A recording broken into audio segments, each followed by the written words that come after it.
नमस्कार, मी Sudam Gangawane, post Marathi digital मध्ये आपल्या सर्वांचं स्वागत आहे. मित्रांनो, आपण एक विषय जो आहे, जो मांडला होता सोशल मीडियावर. त्याच्यामध्ये कल्याण डोंबिवली महानगरपालिकेच्या नगररचना विभागामधून एक फाईल जी आहे, एका इमारतीची एक प्रकरण आहे, ती पूर्ण नसती गायब झाली. आणि माझ्या हातात जो आहे, हे इथे हा एफ-आय-आर आहे. हा एफ-आय-आर का 23 तारखेला हा दाखल झालेला आहे. 23 तारखेला 16:50 म्हणजे अ, पावणे 5च्या दरम्यान हा एफ-आय-आर बाजारपेठ पोलीस स्टेशनला दाखल झालेला आहे. आणि हा एफ-आय-आर दाखल करणारे जे अधिकारी आहेत, ते कनिष्ठ अभियंता आहेत, ज्ञानेश्वर आडके. बरं, आज ज्ञानेश्वर आडके यांनी हा एफ-आय-आर दाखल केलेला आहे. त्याच्यामध्ये जी घटना दाखवलेली आहे, कधी ती फाईल मिस झालेली आहे, ते 21/5/2013 आणि त्याचा जो टायमिंग आहे आणि त्या वेळेपासून तर 9/03/2023 म्हणजे 2023 पर्यंत ती फाईल होती तिथे. 2013 ते 23 म्हणजे 10 वर्ष ती फाईल तिथं महानगरपालिकेच्या त्या रेकॉर्ड रूम मध्ये होती. तिथून ती फाईल गायब झाली आणि त्याचे तक्रारदार आडके आहेत. आणि त्याच्यामध्ये जो नियम म्हटलेला आहे, त्यांचा जबाब नोंदवलेला आहे. फॉरेन्सिक टीम काल येऊन गेलेली आणि त्यात त्यांनी तो जो नियम म्हटलेला आहे, तो तुम्हाला नियम मी वाचून दाखवतो. कुठल्या नियमानुसार ही जी ऍक्टिव्हिटी झालेली आहे, म्हणजे गुन्हा दाखल करायची. सिटी सर्वे या प्रकरणाचा जो आहे, तो कल्याण सिटी सर्वे नंबर 3480/2 ते 3480/12 हे सिटी सर्वे नंबरच्या डॉक्युमेंटशी रिलेटेड असलेल्या बांधकामाची संपूर्ण नसती ही नगरपालिकेच्या रेकॉर्ड रूम मधून गायब झालेली आणि अनोळखी व्यक्तीविरुद्ध तक्रार दाखल केलेली आहे. आता त्याच्यामध्ये जो सेक्शन वापरलेला आहे, तो तुम्हाला दाखवतो. महाराष्ट्र सार्वजनिक अभिलेख अधिनियम 2005 चे कलम 9 त्या अन्वये हा गुन्हा दाखल केलेला आहे. ज्ञानेश्वर चंद्रभान आडके 54 वर्षाचे आहेत ते आणि आमच्या इकडे नगररचना विभागात ते कार्यरत आहेत. म्हणजे ते पडिक आहेत ते, का त्यांची बदल्या तिथून झालेल्या नाही. आणि भूखंडावरील जे बांधकाम आहे ते युसुफ हाईट त्या इमारतीचं नाव आहे आणि त्याच्याशी रिलेटेड असणारा माहितीचा अधिकार जे ज्यांनी केला होता, त्यांच्या निदर्शनास आलेलं आहे की त्याच्यात ती नसती, त्यांना ती मिळाली नाही. बरं, आता हा जो विषय मी तुम्हाला सांगतोय एफ-आय-आरच्या संदर्भात, फॉरेन्सिकची टीम काल येऊन गेली. माझ्या सोबत आता इथे या अश्विनीताई म्हात्रे, त्यांच्या हातात देखील एक कागद आहे आणि तो कागद आणि विषय सिमिलर आहे. मी त्यांना जेव्हा मला ते आधी पण बोलायचे, मला सांगितलं हा विषय. मला एक सांगा, काय नेमकं प्रकरण आहे? तर तुम्ही पण कागद हातात आहे, हो. तुमची पण फाईल हरवली आहे. काय होतं त्या फाईलमध्ये? फाईलमध्ये माझं जे घर आहे ग्रामपंचायत वेळचं. ऍक्च्युली मी माझी ओळख करून देते. मी अश्विनी सुरेश म्हात्रे. मी व्यवसायाने वकील आहे आणि वकील झालीये ती फक्त ह्या माझ्या जागेच्या संदर्भातच अनुभव घेऊन मी वकील झालेली आहे. ओके. अन्यायाला वाजा फोडण्यासाठी म्हणून मी वकील झालेली आहे. आणि गावदेवी पश्चिम, डोंबिवली पश्चिम गावदेवी येथे आमच्या वडिलोपार्जित मालकीचे भूखंड आहेत. प्रॉपर्टी आहे एकत्रित मालकीची. आणि तर तिथला हा वाद आहे. 2012 पासून केडीएमसी म्हणजे जेव्हा टेंगळे नगर रचनाकार होते डोंबिवली वेस्टचे, तेव्हापासूनच हे प्रकरण आहे. तेव्हा पण आम्ही वेळोवेळी 2012 पासून सांगितलेलं आहे की आमच्या अग्रीमेंट वरती कोणत्याही सह्या नाहीये जमीन मालकांच्या, आणि अग्रीमेंट वरती सह्या नसतानाही प्लॅन पास केलेला आहे. आणि त्या संदर्भात मग 2016ला आयुक्त ई रवींद्रन होते, त्यांच्या निदर्शनास आणून दिल्यावर त्यांनी स्थगिती दिलेली आहे. 2016 ते 2026 अजूनपर्यंत स्थगिती कायम आहे.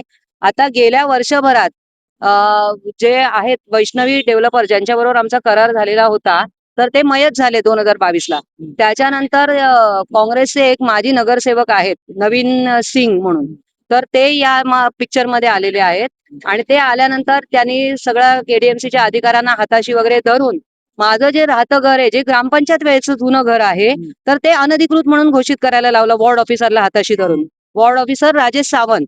मी त्यांना विनवणी केली, माझ्याकडे ग्रामपंचायतच्या वेळेच्या टॅक्स पावत्या वगैरे सगळे डॉक्युमेंट्स मी त्यांना दिले. तरी पण त्यांनी माझं घर अनधिकृत डिक्लेअर केलं. त्या संदर्भात मी आयुक्तांची भेट घेतली, नगररचना विभागाची भेट घेतली. मग मी अगदीच हतबल झाली आणि म्हणून मी माझं घर रेग्युलराइज करण्यासाठी फाईल सबमिट केली 25 जूनला. 25 जून 25 जून 2025. 2025. 25 जूनला मी फाईल सबमिट केली रेग्युलर 53 खाली जे असतं आपलं ऍप्लिकेशन आहे आपल्याला ते करू शकतो आपण सबमिट. तर ते मी तसं माझे आर्किटेक्ट वास्तुविशारद श्री राजीव तायशेट्टे आहेत त्यांच्या मार्गदर्शनाखाली आम्ही ते सबमिट केलेलं आहे. ते सबमिट केल्यानंतर अचानक 14 जुलै 2025 ला वास्तुविशारद राजीव तायशेट्टे यांच्या व्हॉट्सअपवर आडकेंनी एक नोटीस पाठवली. त्याच्यामध्ये असं लिहिलेलं होतं की कागदपत्र उपलब्ध न झाल्यामुळे तुमचा प्रस्ताव नामंजूर करण्यात येत आहे. हे पत्र जेव्हा मी तुम्हाला थांबवतो. ज्ञानेश्वर आडके ज्यांनी आता हा गुन्हा दाखल केला ना, तीच व्यक्ती आहे. आणि ह्या अश्विनी म्हात्रे यांची जी प्रकरण सबमिट झालं होतं ते मागच्या फेब्रुवारीमध्ये झालं होतं 2025 ला. ही 25 ची आहे आत्ताची फेब्रुवारीची 26 ची 1 वर्ष झालेले आणि हा प्रकार सेम आहे, अधिकारी सेम आहे, ज्ञानेश्वर आडके. आणि त्यांनी जे वास्तुविशारद आहेत ताईशेट्टी साहेब त्यांना व्हॉट्सअप केलं होतं. बघा कसं सिमिलर असतं. भूखंड माफिया जो आहे तो या कल्याण डोंबिवलीतला सर्वसामान्य स्त्रीला, स्त्री असेल पुरुष असेल त्यांना कसा त्रास होतोय. म्हणजे मगाशी आपण टिटवाळ्याचं प्रकरण बघितलं, त्याच्यामध्ये पेसमेकर बसवलेले लोक त्यांना उपोषण करावं लागतं. काय सिस्टम आहे मला सांगा ताई, तुम्ही तक्रार दाखल केली मग? हो आणि जेव्हा कळलं की आम्ही जे कागदपत्र संचिका पूर्ण 158 पानाची संचिका होती ती दाखल केलेली, तर त्यांनी आडकेनी असं उत्तर दिलं आमच्याकडे केवळ 2च पेपर आलेत, बाकीचे पेपरच आलेले नाहीयेत. म्हणून आम्ही सीसीटीव्ही फुटेजचा तपास मागितला की सीसीटीव्ही फुटेज मध्ये आम्हाला कळेल काय ते. तर त्यांनी सांगितलं जे आपले नगररचना संचालक आहेत एडीटीपी संतोष डोईफोडे त्यांनी सांगितलं की तुम्हाला पोलीस तक्रार करावी लागेल तरच तुम्हाला सीसीटीव्ही फुटेज उपलब्ध होईल. ठीक आहे म्हणून मग आम्ही पोलीस स्टेशनला तसा तक्रार अर्ज दाखल केला आणि सीसीटीव्ही फुटेज मागितलं. सीसीटीव्ही फुटेज मध्ये शिपाई दिनेश पवार नगररचना विभागामध्ये फाईल घेऊन जाताना दिसत आहेत. याचा अर्थ फाईल नगररचना विभागात गेलेली होती, मग फाईल गेली कुठे? आणि म्हणून मग आम्ही तसा तक्रार अर्ज बाजारपेठ पोलीस स्टेशनला दाखल केलेला आहे की आमच्या फाईलची तपासणी. पण गुन्हा दाखल झाला? गुन्हा अजून दाखल झालेला नाहीये, त्याची तपासणी आपले जे डोईफोडे साहेब आहेत ते करतायत. अजूनपर्यंत गुन्हा कुठलाही दाखल झाला नाही. गुन्हा का दाखल झाला? पोलिसांचं असं म्हणणं होतं की नगररचना विभागाने स्वतः येऊन त्याची तसदी द्यायला हवी होती की त्याची तक्रार करायला हवी होती. बघा हा गमतीशीर विषय आहे. जो रखवालदार आहे, रखवालदार कोण आहे? नगररचना विभाग. त्याचा हेड ऑफ डिपार्टमेंटचा माणूस कोण आहे? एडीटीपी संतोष डोईफोडे. आता हे प्रकरण जसं की त्या युसुफ हाईटचं झालेलं आहे, बाजारपेठला गुन्हा दाखल झालेला आहे. फिर्यादी कोण आहे? ज्ञानेश्वर आडके. ह्या प्रकरणात परत या अश्विनी म्हात्रेंच्या प्रकरणात कुणाचं नाव येत आहे? डोंबिवलीच्या आडकेंचं. आणि जी पद्धत आहे कार्यपद्धती कसं आहे की हे जे लोकांना त्रास देण्याचं काम आहे, म्हणजे आम्ही सातत्याने जे भांडतो, आम्ही तर आंदोलन केलं होतं गेटवर की महानगरपालिकेच्या मुख्यालयामध्ये नगररचना विभागामध्ये, म्हणजे आता इथे टेंगळे 2012 मध्ये काम होतं, हो. अजूनही टेंगळे 2026 पर्यंत तिथेच आहे. तिथेच आहेत सगळे अधिकारी, तिथे ते सगळ्यांची मिलीभगत आहे. राजकीय नेते आहेत, त्यांची त्यांच्याशी मिलीभगत आहे. सामान्य नागरिकांना इथे कसला न्यायच नाहीये. सामान्य नागरिकांनी फक्त अर्ज दाखल करायचे आणि उपोषणाला बसायचे, हाच एक त्यांचा परिपाठ ठरलेला आहे त्याच्यामध्ये. हे लोकांचे रिॲक्शन आहेत बघा. सामान्य म्हणजे ह्या अश्विनी ताईला या प्रकरणातून त्यांच्या वकिलीचा अभ्यास करावा लागला आणि कायद्याचा अभ्यास करून त्यांना हा सगळा छडा लावा लागला. पोलिसांनी त्यांना सांगितलं की हा तुम्ही तक्रारदार, तुमच्या प्रॉपर्टीचे तुम्ही तक्रारदार होऊ शकत हो नाही. नाही, ते म्हणाले फाईल गहाळ झाली आहे नगरच्या विभागात, मग त्या अधिकारीने येऊन FIR दाखल करायला पाहिजे आणि तो अजूनपर्यंत दाखल झालेला तर नाही. तुम्ही मागे बोलले होते मला फाईल सापडली नाही, अजूनपर्यंत आम्हाला फाईल सापडलेली पण कळवलेलं नाहीये. त्याच्यानंतर हे प्रकरण हायकोर्टात गेलं. माननीय हायकोर्टाने 9 डिसेंबरला आदेश दिले की 10 डिसेंबरला तुम्ही परत हे सगळं प्रकरण सबमिट करा आणि त्याचं 15 जानेवारी पर्यंत उत्तर आलं पाहिजे. पण आज आता दिनांक 25 फेब्रुवारी झालं, अजूनपर्यंत आम्हाला कोणतंही उत्तर दिलेलं नाहीये. म्हणजे माननीय न्यायालयाच्या पण आदेशाचा हे उल्लंघन करतायत. कसलीच भीती राहिलेली नाही. बिल्डर, महानगरपालिकेचे अधिकारी, त्याच्यानंतर नगर रचना विभागामध्ये असलेले जे अधिकारी, यांच्या मुलाच्या नावाने, पत्नीच्या नावाने, त्याच्यानंतर भावाच्या नावाने अशा महानगरपालिका क्षेत्रामध्ये वेगवेगळ्या ठिकाणी हिडन राहून बांधकाम क्षेत्रात ते लोक काम करतात. करोडो रुपयाचं ट्रान्सफर म्हणजे आता अश्विनीताईंनी सांगितलं 2012ला पिंगळे तिकडे कुठे होता डोंबिवली सेक्टर मध्ये. आता 2026 सुरू आहे. आम्ही वारंवार आयुक्त गोयल यांना तक्रारी करतोय की ह्या अधिकाऱ्यांच्या तिथून बदल्या करा. सुरेंद्र परशुराम टेंगळे त्याची जी बायको आहे रसिका सुरेंद्र टेंगळे त्यांच्या नावाने डोंबिवलीमध्ये काम चालू आहे. कल्याणमध्ये काम चालू आहे. अनेक ठिकाणी वेगवेगळ्या कंपन्या त्यांच्या नावाने रजिस्टर आहेत. आयुक्तांना त्याच्या तक्रारी केलेल्या आहेत. त्याच्यानंतर दीपक मोरे सध्या त्यांना चार्ज दिलाय एडीटीपी संतोष डोईफोडेंनी त्यांचा असिस्टंट म्हणून. दीपक मोरे हा वादग्रस्त अधिकारी आहे. तो सुनील जोशीच्या काळापासून आहे. सुनील जोशीकडे असताना दीपक मोरेच्या वर अनेक अलिगेशन झालेले आहेत. त्यांच्या देखील पत्नीच्या नावाने त्यांच्या सेवा पुस्तिकेमध्ये तशा नोंदी आहेत की तुम्ही त्यांची जी फर्म आहे त्या फर्मचा उल्लेख आहे आणि त्याच्यानंतर त्यांचे डॉक्युमेंट्स आहेत. म्हणजे असे लोक नगर रचना विभागामध्ये म्हणून या अशा फायली ते गायब होतं. मला परत एकदा ताईकडे यायचंय. आता तुम्ही बाजारपेठ पोलीस स्टेशनला सांगणार का की माझी देखील तक्रार दाखल करा? हो हो, नक्कीच नक्कीच. याच्यामध्ये कसं आहे की आपण जोपर्यंत आवाज उठवत नाहीये, आवाज उठवला तरी काही होत नाहीये, पण या प्रकरणाचा जर सगळीच प्रकरणं अशी येत असतील आणि फाईल गहाळ होत असतील तर त्याचा कुठेतरी आपल्याला निषेध करून आधी संबंधित अधिकारी आहेत त्यांच्या बदल्या घेणं गरजेचं आहे आणि सामान्य माणसाला न्याय कसा मिळेल हे बघायला पाहिजे आधी. सामान्य माणसाला न्याय कसा मिळेल असं अश्विनीताईंनी सांगितलेलं आहे. तुम्हाला सांगतो महानगरपालिकेचा जो नगर रचना विभाग आहे तो पहिल्या माळ्यावर आहे. आणि जवळपास अर्धा फ्लोर त्या नगरपालिका मुख्यालयात त्यांचा आहे.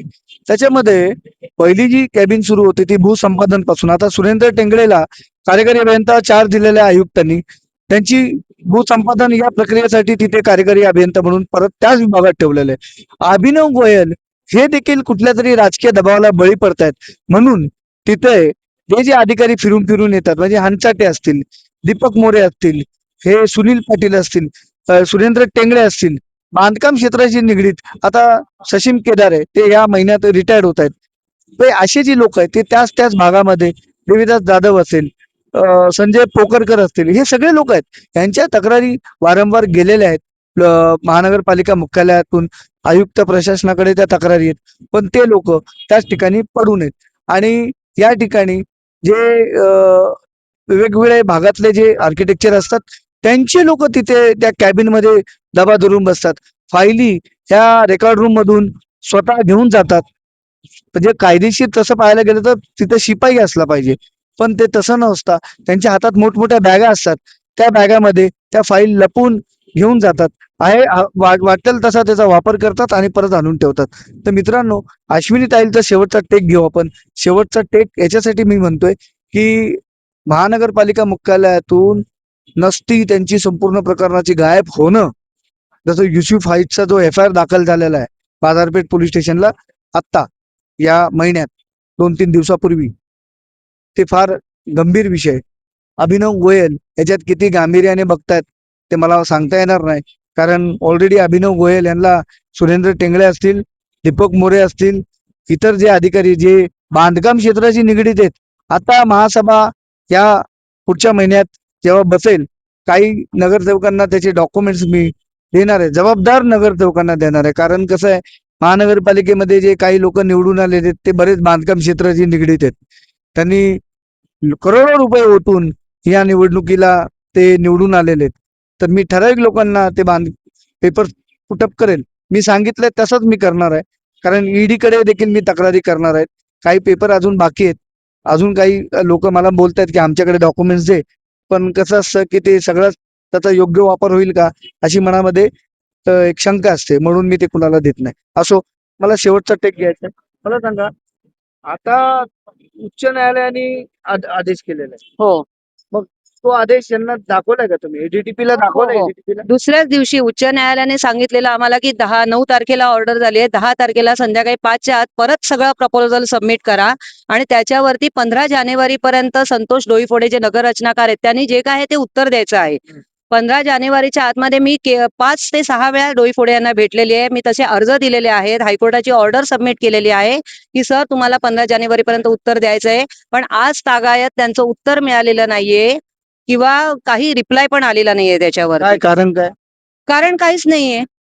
कारण काहीच नाहीये तुमच्या त्याच्यामध्ये. वकिलांनी राजकीय जो नाही, ही ऑर्डर उच्च न्यायालयाची आहे. उच्च न्यायालयाची पण मग ऑर्डर आहे आणि क्लिअर ऑर्डर इतकी स्पष्ट लिहिलेली आहे त्याच्यामध्ये, की त्यांनी हे आम्हाला वैयक्तिकरित्या कळवायचंय, आम्हाला मेलद्वारे कळवायचंय त्यांनी, की असं त्या ऑर्डरमध्ये नमूद केलेलं आहे उच्च न्यायालयाने, की हे संबंधित जे व्यक्ती तक्रारदार आहेत. कारण काय होतं, ही लोक आधीची तारीख टाकून त्या लेटरवर ठेवतात आणि लेटर फाईल खाली ठेवतात आणि जेव्हा आम्ही उपलब्ध होऊ किंवा दिसू तेव्हा हे जुनं म्हणजे अडकेनेच एक जे माझं नोटीस आहे, तर ती 28 ऑगस्टची नोटीस आम्हाला ती ऑक्टोबरमध्ये दिलेली आहे आणि त्याच्यावर तारीख ऑगस्टची आहे. 25 ऑगस्टची तारीख आहे आणि दिली आम्हाला ऑक्टोबरमध्ये. अत्यंत धक्कादायक गोष्टींचा उलगडा अश्विनीताई करतायत, की नोटीस ऑगस्ट दिली ऑक्टोबर मध्ये, आणि ऑक्टोबर 25, हो, आणि आणि हे फक्त जाणं ते येणं आहे. धक्कादायक आहे. महानगरपालिकेचे अधिकारी सराईतपणे त्याला माफिया शब्द, भूखंड माफिया, त्यानंतर बिल्डर लॉबी, हे सगळं साठवलोट असतं. आणि एखादं ग्रामपंचायतीचं घर, जुनं ग्रामपंचायतीचं जुनं ग्रामपंचायत त्यांचं घर, आणि माझ्याच हे इथले जागेत भूमिपुत्र आहेत. अश्विनी म्हात्रे इथले भूमिपुत्र आहेत, डोंबिवलीमध्ये राहतात ते, आणि त्यांच्यावरच हे सगळं संकट आणलं. ते कारण एकमेव वाढत्या जमिनीचे भाव आणि ज्या पद्धतीत ते शिक्षित लोक, कसं आहे, शिक्षित लोक फसत नाही, पण तर ते लढाई देखील करतात. अशिक्षित माणसाला ताबडतोब फसवता येतं, शिक्षित माणसं लढतात आणि ते संघर्ष करतात. आणि माझं जे घर आहे तिथे स्थानिक नगरसेवक आहेत, जे आधी काँग्रेसमध्ये होते आणि आता ते बीजेपी मध्ये गेलेले आहेत. नंदू शांताराम म्हात्रे आणि सदानंद शांताराम म्हात्रे यांचं माझ्या जागेमध्ये काही संबंध नाहीये. तरी त्यांनी ती जी बिल्डिंग अनधिकृत आहे, बिल्डिंग ज्याच्यावरती आमच्या सह्याच नाहीयेत अग्रीमेंट मध्ये, त्या बिल्डिंग मध्ये त्यांचे 2 फ्लॅट आहेत आणि 4 गाड्या त्यांनी विकासकाकडनं, जो वैष्णवी डेव्हलपर्स होते, आताचे नवीन सिंग आहेत, त्यांच्याकडनं त्यांनी लिहून घेतलेलं आहे. वैष्णवी डेव्हलपरचा कोण मालक आहे? वैष्णवीचे आधी हे होते अशोक कुमार सिंग होते, ते मयत झाले 2022 ला. आता त्यांचा जो नातेवाईक आहे साडू नवीन सिंग, तो या प्रकरणामध्ये बघत आहे. पण त्याचा आणि आमचा कोणताही अग्रीमेंट वरती सह्या नाहीयेत त्याच्या आणि आमच्या, त्याच्यामुळे त्याचा आमच्याशी काही संबंध नाहीये. असं असताना केवळ राजकीय वापर करून, म्हणजे वॉर्ड ऑफिसर सांगतो मला नवीन सिंग प्रेशर देतोय. अरे तुम्ही अधिकारी आहात, तुम्ही पगार कोणाचा घेताय आणि तुम्हाला प्रेशर देतात, तर तुम्हाला वाचा नाहीये का, तोंड दिलेलं नाहीये का बोलायला तुम्हाला? तुम्ही आम्हाला सांगताय त्यांचा दबाव येतोय म्हणून हे करतात. पाणी पुरवठा अधिकारी सूर्यवंशी आहेत, ते सांगतात संबंधित लोकांना सांगतात अश्विनी म्हात्रे तक्रार करतात म्हणून तुम्हाला पाणी कनेक्शन देता येत नाहीये. करदात्या नागरिकांच्या कराच्या रकमेतून ह्या प्रभाग क्षेत्र अधिकारी असतील, कार्यकारी अभियंता असतील, कनिष्ठ अभियंता असतील, उप अभियंता असतील, या सगळ्यांना त्यांचा पगार दिला जातो. तुमच्या आमच्या पैशातून, कराच्या पैशातून पगार दिला जातो. आणि तसे जे अधिकारी आहेत त्यांना उत्तर देताना ते असं सांगतात की जे बिल्डर लॉबी असेल, भूखंड माफिया असेल, ते त्यांना प्रेशर करतात आणि मग त्यांना हवं तसं काम त्यांच्याकडून करून घेतात. मित्रांनो, कल्याण डोंबिवली महानगरपालिकेचे जे विषय आहेत हे सातत्याने आपण मांडत असतो, आणि म्हणून अश्विनीताई असतील, अजून ते टिटवाळ्यातले काही लोक असतील, हे सातत्याने मला असे विषय सांगत असतात. माझ्या इनबॉक्सवर मेसेज करत असतात की साहेब तुम्ही हे विषय उचला आणि हे विषय मांडा. कारण ज्या ताकदीने आपण हे विषय मांडत असतो, तर नगररचना विभागातील, कारण सामान्य लोकांची प्रचंड फसवणूक आहे. तुम्हाला याच्या पुढे मी तुम्हाला सांगेन, बुधाजी पाटलाचं जे प्रकरण आहे, बुधाजी पाटलाची, तो भूमिपुत्र आहे इथला, त्या भूमिपुत्राची फसवणूक झालेली आहे. आगरी समाजाचा माणूस आहे, त्याची फसवणूक झालेली आहे. त्याच्या हक्काची कूळ लागलेली जमीन ती बळकावलेली आहे, आणि बळकावणारे हे मोठे भूखंड माफिया आहेत. मित्रांनो, हा व्हिडिओ कसा वाटला मला इनबॉक्स करा, मला मेसेज करा आणि कनेक्ट राहा. नमस्कार, धन्यवाद.